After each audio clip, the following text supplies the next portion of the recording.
বাড়ির পাশে এক ভাইয়ের দোকানে ফাস্টফুড সেন্টারে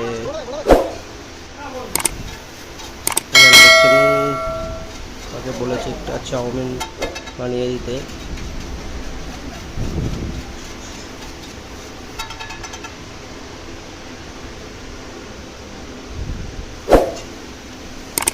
ছেলেটি খুব পরিশ্রমী, ছোট থেকেই কাজ করছে।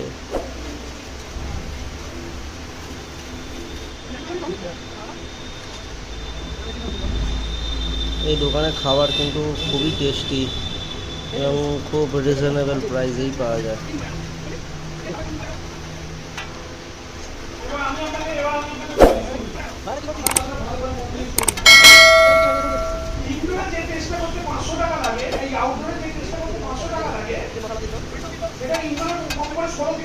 থ্যাংক ইউ ভিডিওটি দেখার জন্য।